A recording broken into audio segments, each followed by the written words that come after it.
freue mich, hier bei Ihnen zu sein. Ich werde die Präsentation in Englisch halten. Und ja, es geht it's about digital opportunities for Germany. And let me take you on a journey. And if you look back, actually, the first iPhone came out 2007. It's only 8 years ago.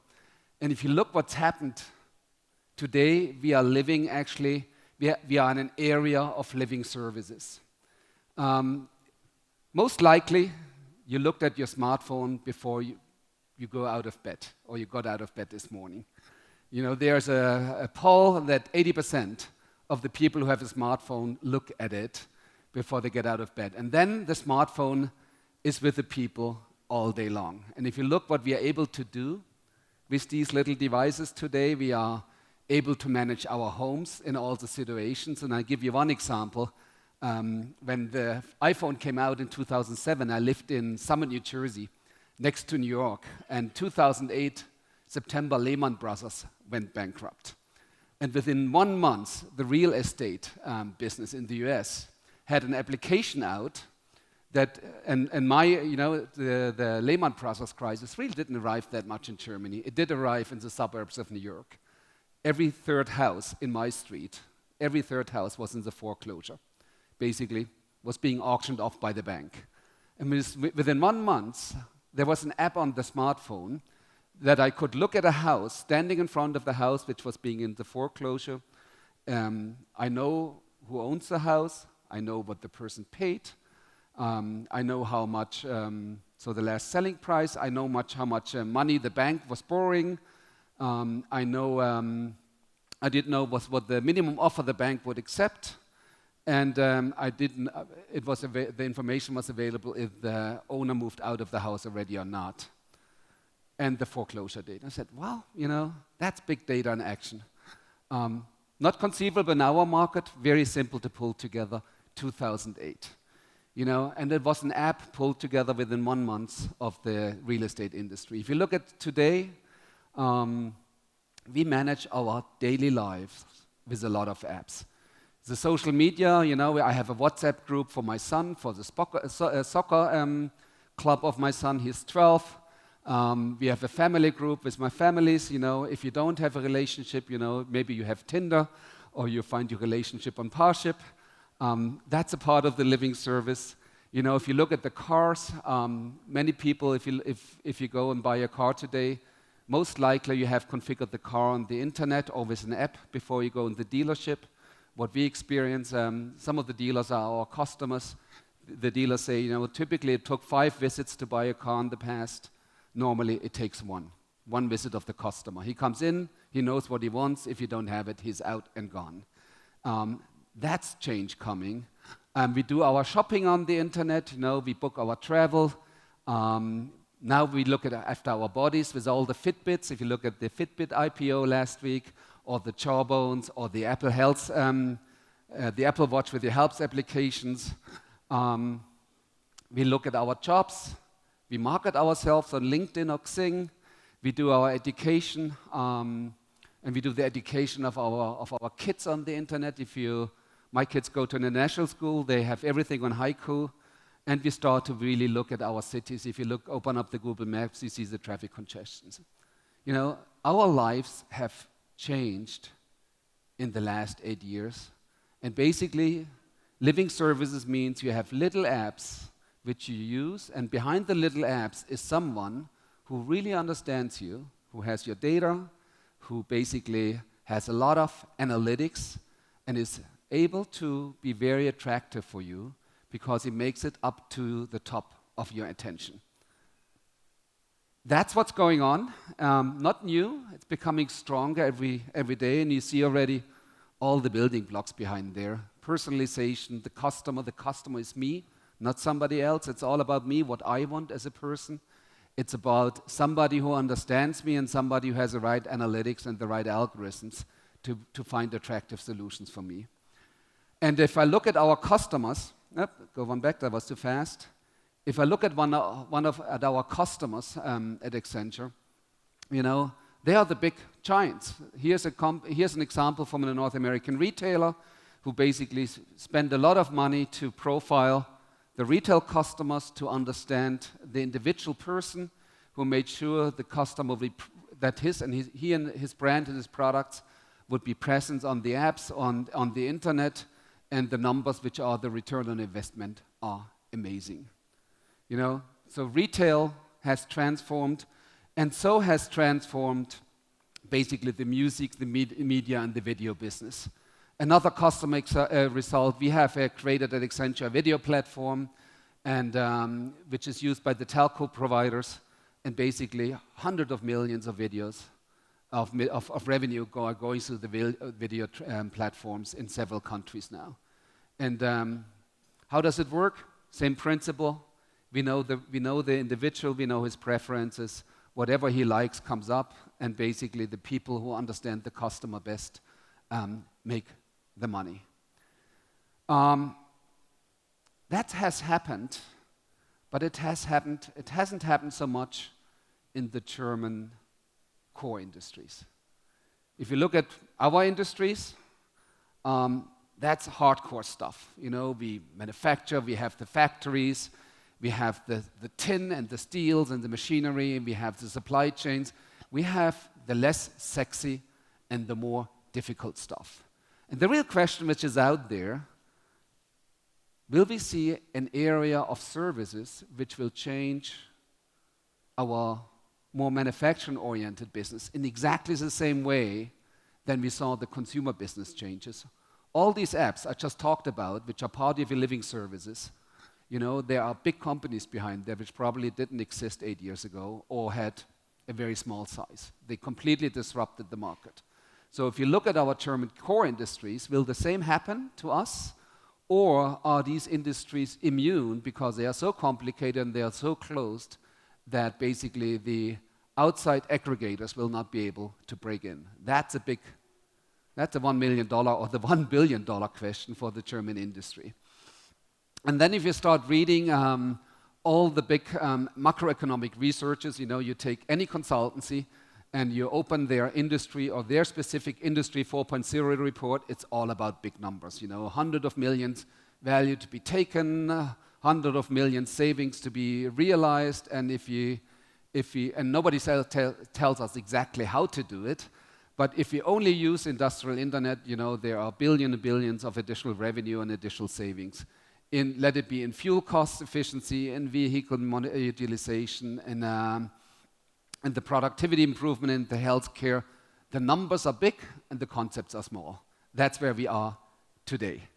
And you know, we are in that business as well, so we started to look at industries which are, you know, more accessible around the world, and everyone is now developing the use cases. So we started to look at the use case of digital water, because, you know, every city has a water plant, every region has a water plant. They are basically constructed in a similar way, and we looked at, you know, if you only bring digital to the water plant, is there a business to be made? And again, the numbers which come up are huge. But then if you look at it, what's really realized, not a whole lot today. And that is basically the big gap where the industry has taken a halt and started to think through what needs to happen that we see basically the same level of digital penetration in the more industrial industries as we have seen them in the consumer industries.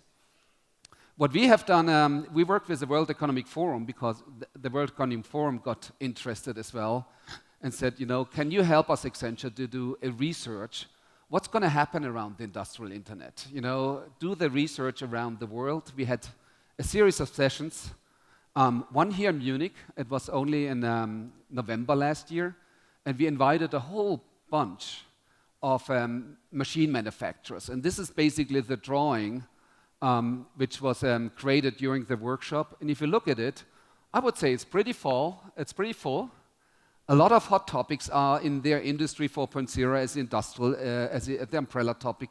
There's smart data, there are pacemakers, race for the data. There needs to be something around smart services and some analytics and platforms and everything else. But then we asked for the use cases, you know, who's saving the millions already? Well, that wasn't as developed. So when it really came push to shove, the Germans are thinking about their smart products because that's what we have. And we're trying to put more IT and more sensors into the product, and we start thinking through how they get connected. Different in the US, though. We did a similar workshop in the Silicon Valley.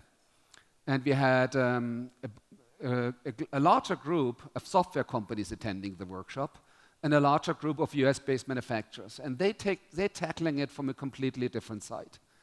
The Silicon Valley thinks, we are not so much interested in the device. That's difficult. Engineering is expensive. We are only interested in the data from the devices. So what we want to invest in as a region in the Silicon Valley, let's create API factories. Let's make sure that all these products are connected to the internet, and let's create big platforms so we can start collecting the data and do something with it. They are taking the approach, we are interested in the data aggregation, but again, the use cases were not that strong either. And then we did a workshop in China, looking through and say, how does the industrial internet actually will change China? And the Chinese government had probably the clearest vision from all. They said, infrastructure is a limiting factor. We have 1.x billion people.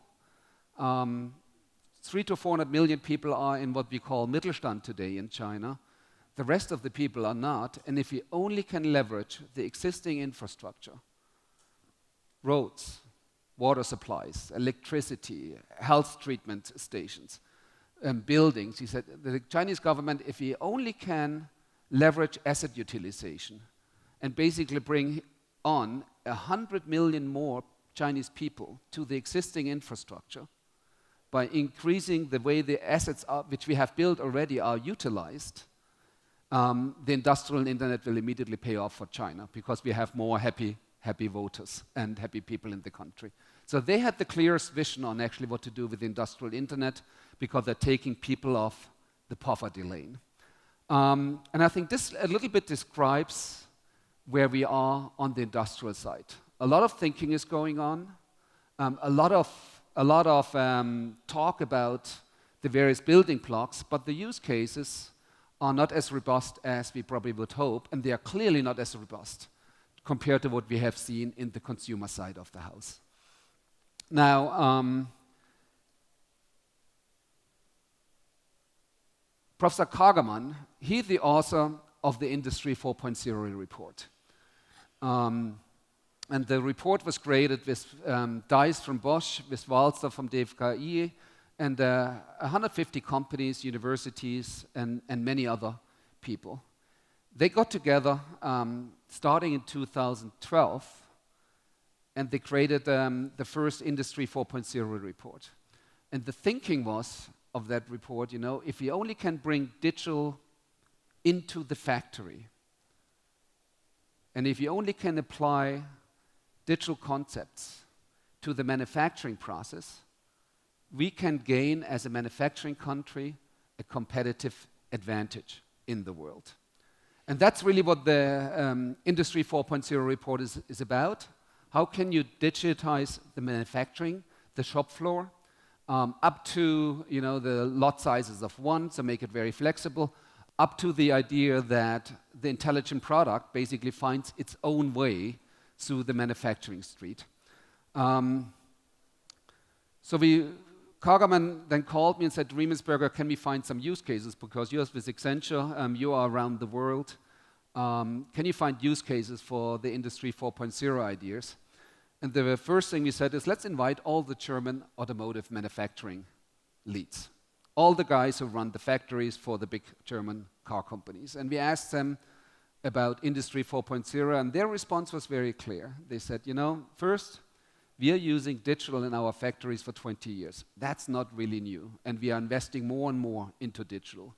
But the idea of a self-controlled manufacturing line is not for us in the car-making industry. We have invested billions into the deterministic flow of the factories, and we will not change that. We will not change that now. We will not change that in the next 5 years. We will continue to pump money into further automation, into further digitization of the factories.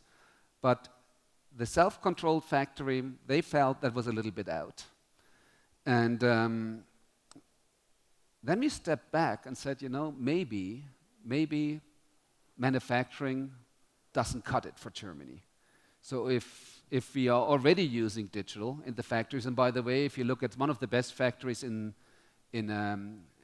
is digitized in the world, which is Siemens, the Siemens factory in Amberg, what they have done there is really amazing. They have put in sensors and IT into every device in the factory.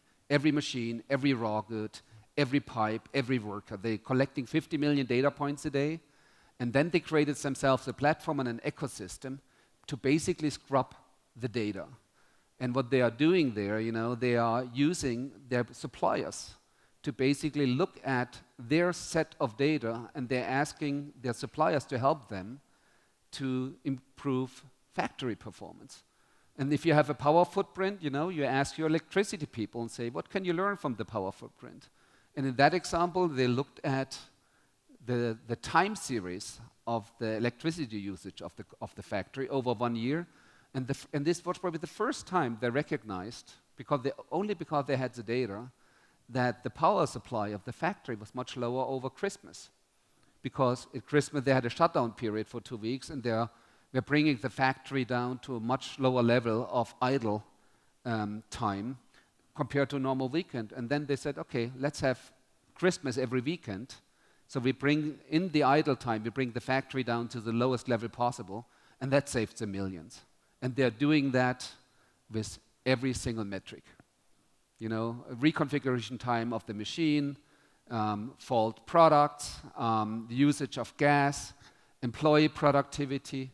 So 6 to 8% per year can be generated if you really use digital in the factory. That's a promise of Industry 4.0. And that's a lot. If you do that for 3 or 4 years in a row, you will have outperformed your competition on the cost side in a significant way. But you will not have innovated your business. It's an efficiency play. So as I said, Kagermann called me and said, Riemensperger, what should we do? And then we started to think through and say, maybe the much larger opportunity for Germany is not only optimizing the shop floor and what happens in the manufacturing process, maybe the much larger opportunity for Germany is actually when we make our products intelligent. By the way, they are typically intelligent today. If we put more sensors in and if you start connecting to the internet. And that was the second report, the Industry 4.0 follow-on report. We worked on it jointly for 2 years. We involved 150 stakeholders from, again, the Akatech, the big manufacturing companies from all industries in Germany, the big universities, and we involved as well IG Metall and Verdi, because it has a lot to do with labor. And what we created in there is basically this layering model. And Germany, let me see if I find the beamer. Germany starts with the strengths. Our strength is to have smart products. If you look at a car now, a modern car, 100 million lines of code, hundreds of sensors, dozens of little computers in the car. And what's really, and that's not new, by the way. We have that since 20 years. What's new, the thing hangs on the internet and becomes a part of an ecosystem while it is being operated, and somebody can collect the data of the product while the car is being operated. And by the way, that's true for our car industry, which is our leading industry. That's true for our machinery industry, which is our second largest industry. That's true for all our medical devices industry. That's true for all the logistics suppliers. That's true for even some chemical products. If you look at the way now variables are constructed. So the big opportunity for Germany is to basically rethink the product. What would change in our business models? And that's the next layer. What would change our business models if we not only had the intelligent product, but if we were able to connect the product to the internet, and if we are collecting the data while the product is being operated, and is it conceivable that the value of the operational data, while the product is being operated, becomes more important than the product itself. The German engineers, looked at us and said, "Oh shit, that's going in the wrong direction. We are engineers. We want to engineer products, not data." And then we started to think through as engineers and say, "Hey, take an X-ray machine. A good X-ray machine, Siemens builds some of the best one in the world. It's a good X-ray machine, is like in for the old guys amongst us or the older people, like in Heinz Rühmann's a Dampfmaschine. It's a big hole with a magnet around it and a bench, which is a bit of leather, and the rest in that X-ray machine is all about computer software and data. The machine sells for $1 million. Half of the cost is IT, imaging systems in that product. And think about an X-ray machine which basically sends every picture to a big database. And think about not one X-ray machine is doing that. Think about a few thousand X-ray machines are doing that. And in a few years, you have a database with 100 million pictures, plus the commentary from the radiologists. And then think about a little bit of analytics, which takes your picture, the one picture we really care about, which takes your picture against the database, to verify what the radiologist's findings is. That is a service which is really dear and close to you, and I'm sure you would pay a little bit of extra money if you had that validation. And think about that database provider, which connects all the X-ray machines, starts to, based on his knowledge on his data, on his database and his analytics, starts to redefine the rules. If that database provider says, X-ray machine X is out, I'm not accepting any pictures anymore from that machine because it's not accurate, or they don't pay the listing fee, that service is not available to the machine manufacturers or to the guys who are using a certain product. And suddenly it's very easy to see how the operational data of the products we're very proud of, if they are collected in massive, massive scale, if they enrich with analytics, become a driving force in the market, and where such a service provider could rewrite the rules and who can send data, who can send pictures for analytics, and who is excluded from the market. We think that's future. No, it's not. The company exists. The name is VRED, founded 2004 in the US. Undisputed market leader in online virtual radiology. It's happening already. The idea was not born by the engineers. The idea was born by people who were thinking through what does a patient want who sits in a radiology department and who basically relies on the diagnosis of one radiologist, while as he could have basically the world's intelligence at his fingertips if it was organized right. The idea was born by service people. And that's really where the big threat for the German economy is. We love our products, we love our engineers, they love their products, and if an engineer thinks about an innovation, it's a better product, it's never a service.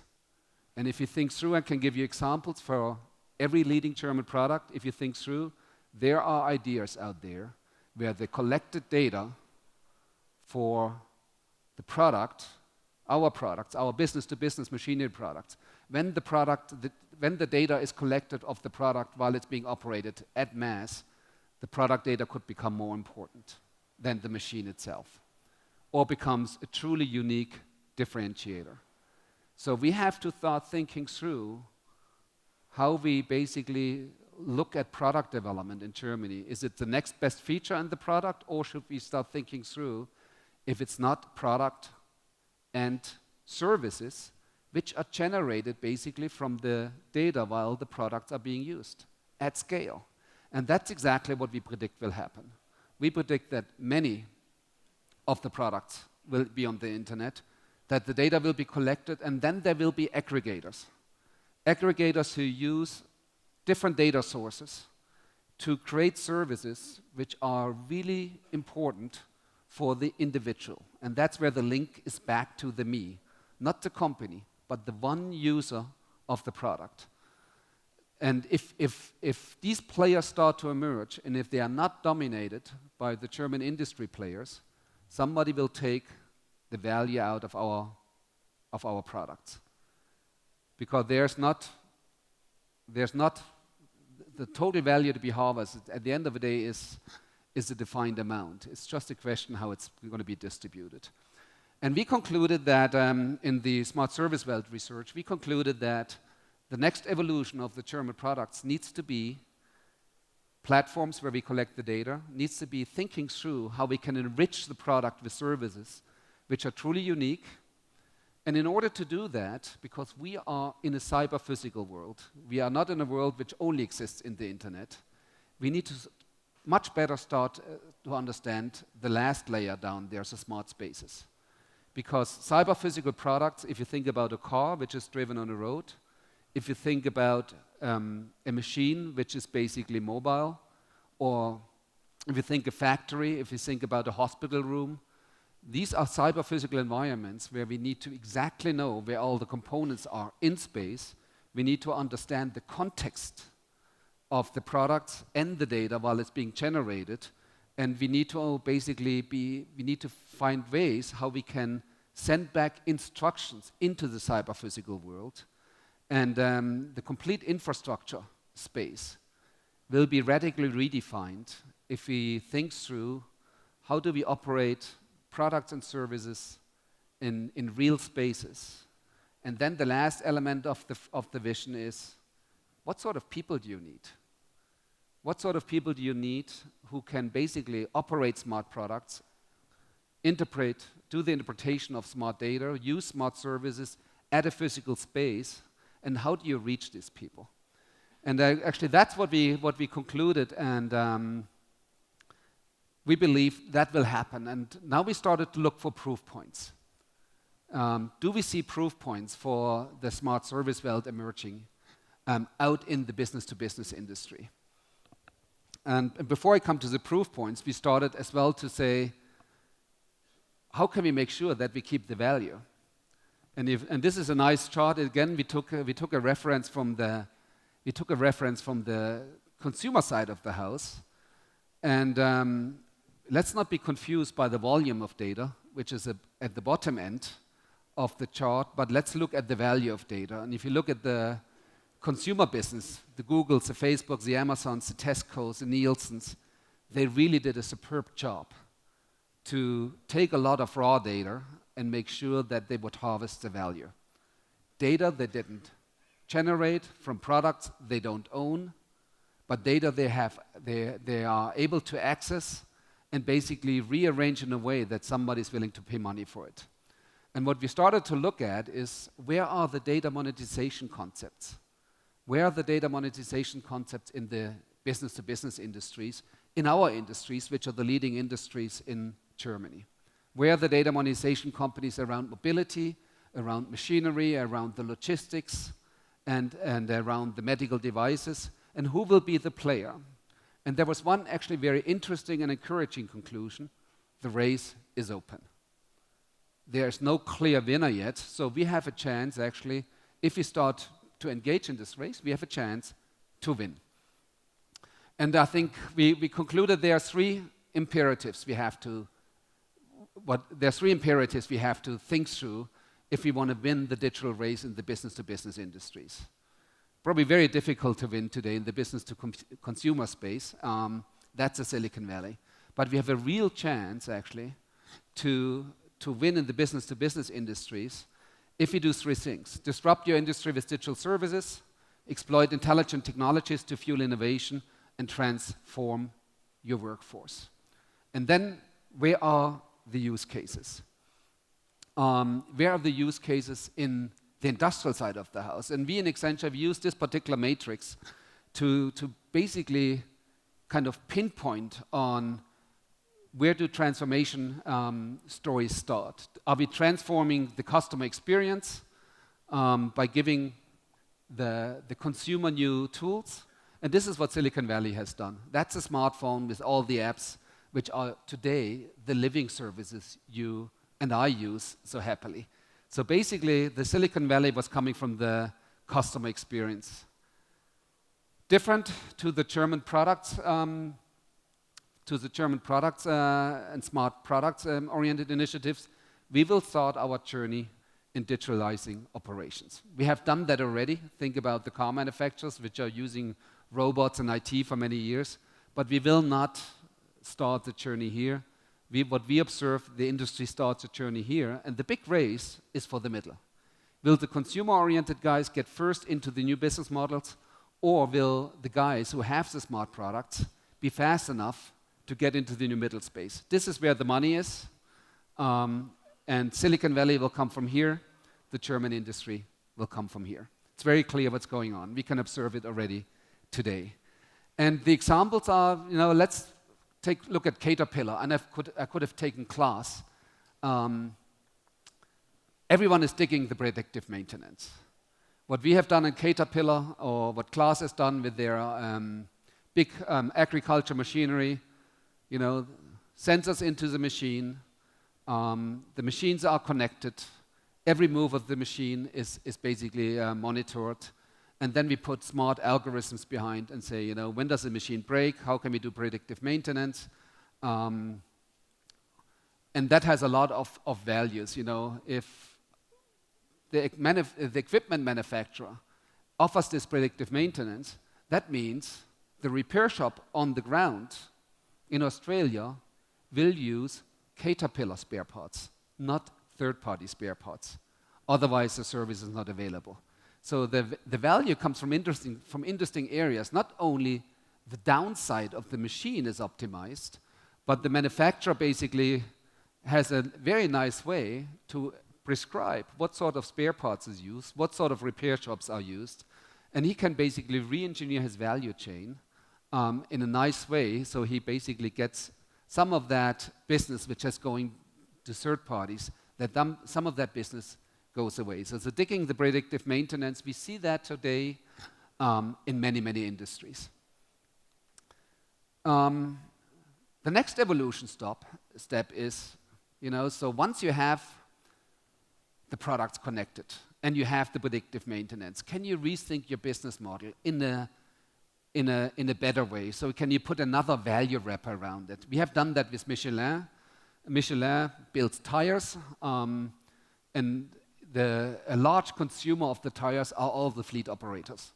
If you have a few thousand trucks, if you have a few thousand delivery cars, if you have a few thousand things which need tires, why would you sell the tires individually to a middleman? Can you not rethink your business and say, well, I contract the fleet and do tire as a service? And that's what we're doing today with Michelin. Michelin is doing with their customers. They completely redefine the way actually the product is bought. So they go to their big fleet customers and say, I'll service your fleet with tires. Here are my SLAs. Each tire is at least runs 50, 60, 70, 80,000 kilometers. Here are the services. If one tire breaks, I repair it. I service it. No accidents anymore because of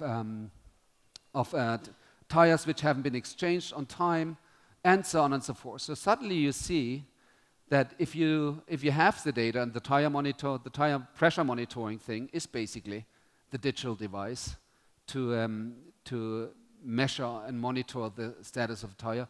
With a little bit of creativity, you can start redefining the business model. And Michelin was taking out all the middlemen from the value chain, and they were basically adding an additional service, e.i. the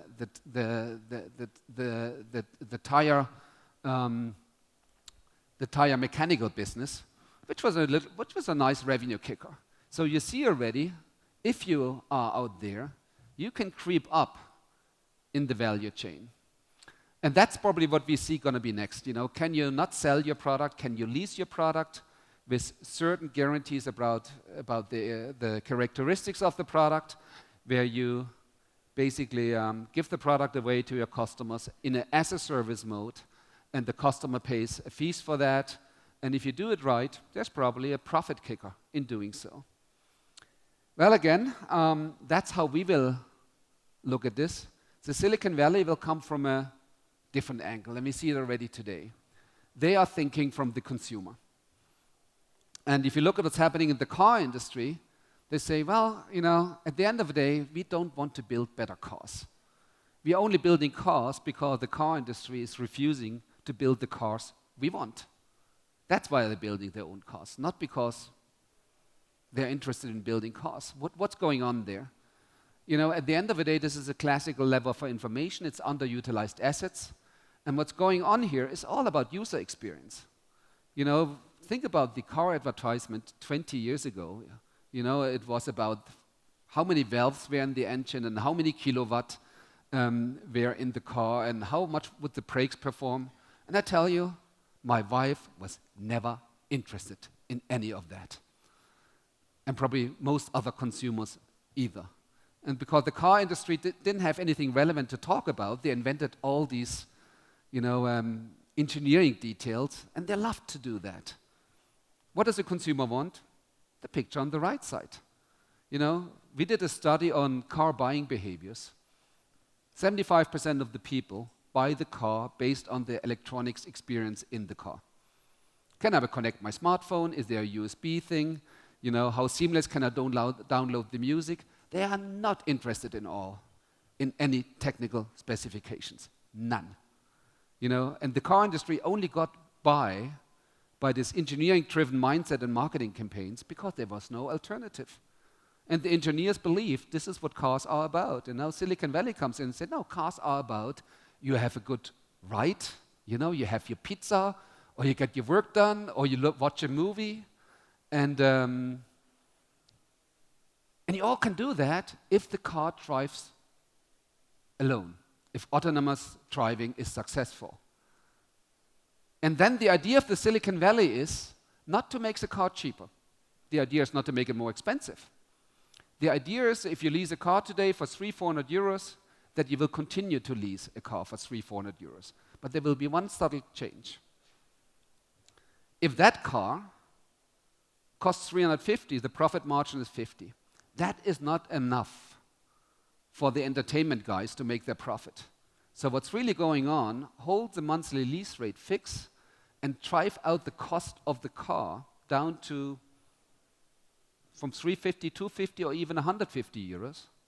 So the rest can be consumed for entertainment or leisure or other stuff while you're in the car. That's really what's going on, because the car industry got that idea. They refused to build the car, and that's what they're doing themselves now. And the cars will get cheaper because there's no steering wheel in it. So take off the cost of the steering wheel from the car.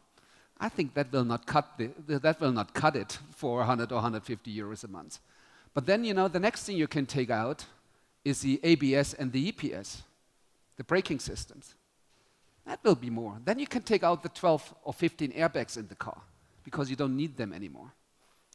And you can take a lot of other stuff out in the car. At the end of the day, it's a chassis which in the construction is 700-800 euros. It's a bench. It's the electronics, maybe 5,000 to 7,000 euros, and the aggregates.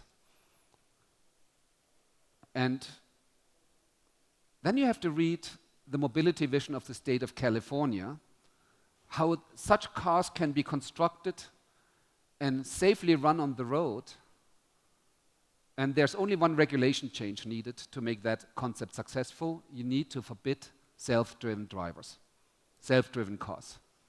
If you take the idiots out of the traffic, which drive their cars alone, if you abandon them from the street, these little boxes will be very successful, much more sustainable, circular economy, much less accidents, less casualties, a lot of benefits for the cities. And the state of California has a vision to abandon self-driven cars from the streets by 2030, latest 2035. That's a massive attack on our car industry. Massive attack. And I predict it will happen. So here someone completely rethought the industry from the consumer side of the house. What you need? IT, sensors, analytics. Lots of data, lots of analytics. And you need to understand the customer. How can you please him while he's in the car? For what type of service is he willing to spend money? So, that's why I'm coming back. We will see attacks on our industry in Germany We will come from the bottom because that's what we are, an engineering country, and the Silicon Valley will come from the top. It's all about user experience. It's all about rethinking how we can run an industry by improving the user experience.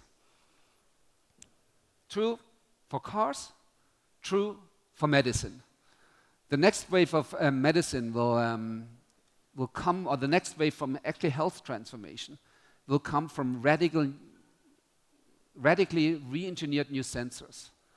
MC10, for example, puts sensors on the skin to monitor your vitals, or they put a little capsule under the skin. And this sounds scary, but you know, if you are a patient monitoring company, and if you have 1 million heart attacks on your database, and if you have 1 million strokes on your database, because you have in your customers people who experienced a heart attack, and you captured the data, who experienced the stroke, or you captured the data, and then basically, if you analyze the data, and you send it back to the patients, which basically are same age, same behavior, and say, your heart attack is coming, it's time for you to go into the hospital, people would probably do that. And they probably would accept a somewhat unusual sensor if they are a high-risk patient group. In 5 years, we will see these concepts on the market. It will radically transform the way the health system is run, and the health system will completely shift from post-treatment to basically predictive maintenance of the patients. And that will go beyond, way beyond the monitoring. If you look the value for the health industry to be taken, there's a study out there for a very typical diabetes 2 New Yorker. In New York, many people have diabetes 2. Comes at age.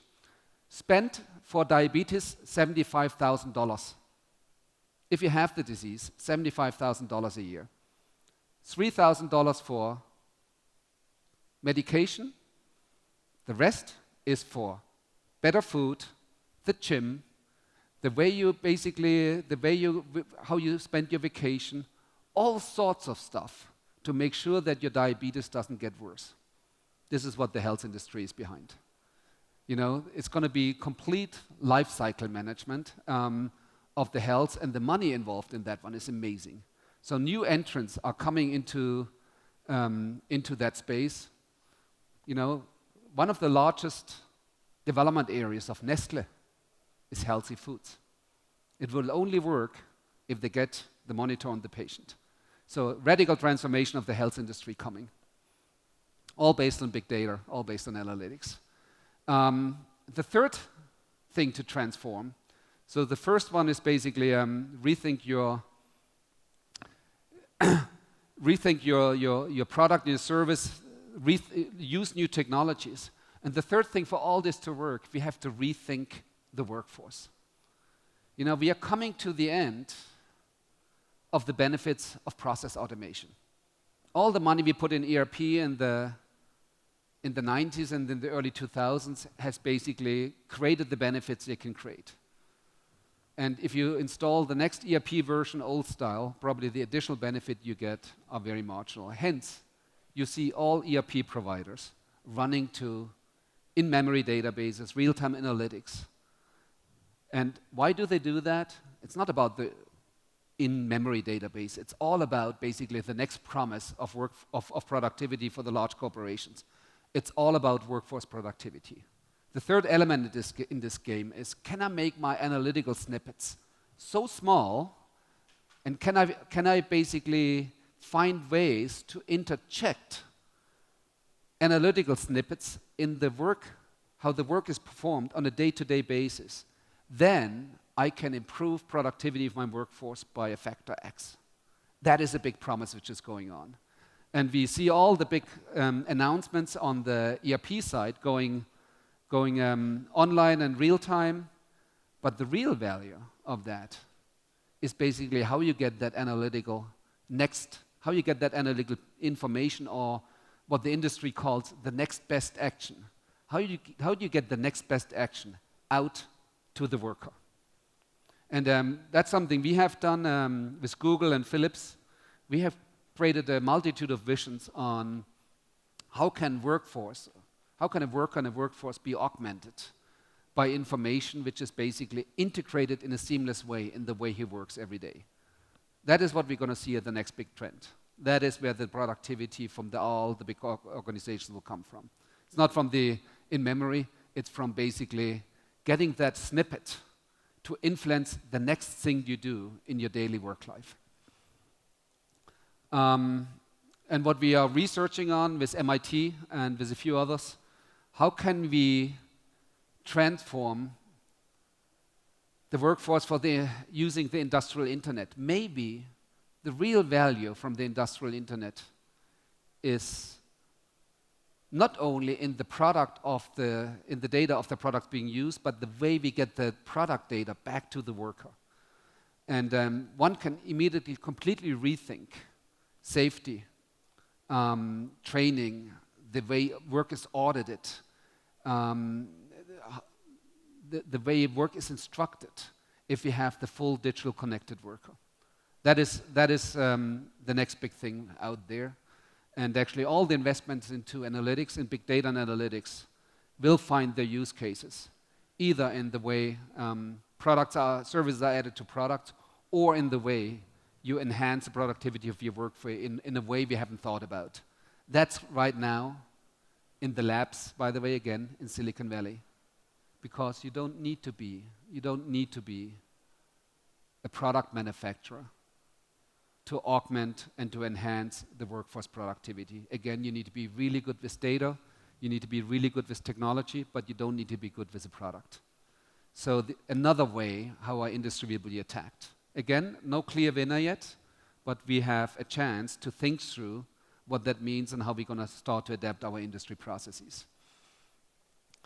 In closing, the big question is, how can we get the digital consumer insights, the stuff we saw at the beginning, the living areas, it's the area of the living services, what you do every day in your private life.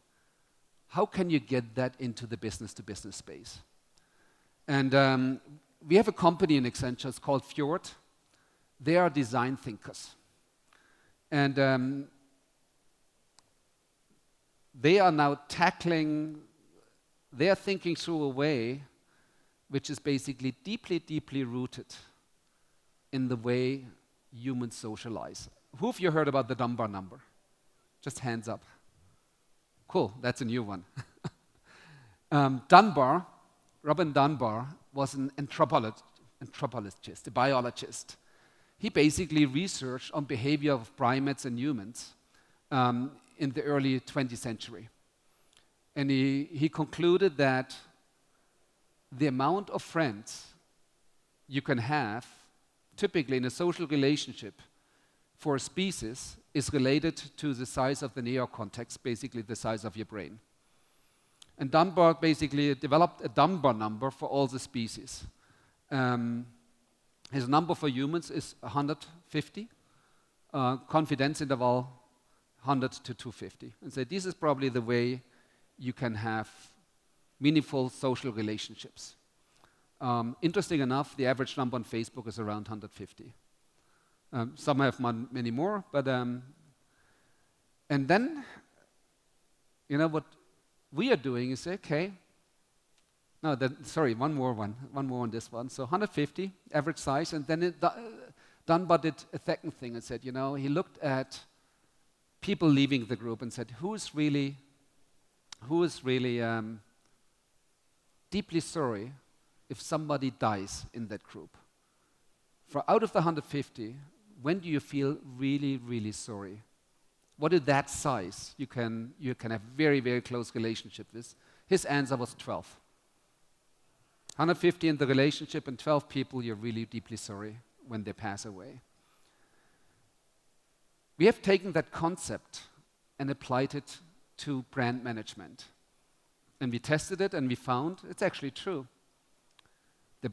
If you close your eyes for a second and think about the brand you love the most and you engage with every day. Close your eyes, think about the one brand or the 2 or 3 brands you love the most and you engage with every day? You have something? I came up with eBay, actually. That's what we're doing now in brand management. That's what analytics and the consumer insights is about. A typical human being doesn't have more than 12 brands he really loves and engages with. I would say women are advantaged because they have the shoes, the champagnes, the bags, and the clothes. Men have to think longer. At least I had to think longer to come up with 12. But what analytics does today in the consumer insights place is think through how you can reach individuals and position a brand in that top quadrant so it becomes one of the 12. That is basically what's going on in the consumer insights. Really deeply understanding human behavior. And now the question is, can we transform that? Can we transfer that to the industrial industries? Either way, that learning which drives the consumer internet marketing space, how we can transfer that to actually the brands we produce. You know, your most favorite robot, your most favorite machine. And that's really what will drive actually the next level of industrial revolution. We saw the sequential manufacturing line, we saw the automates, the next one will be human-machine interactions with robots which have cognitive capabilities.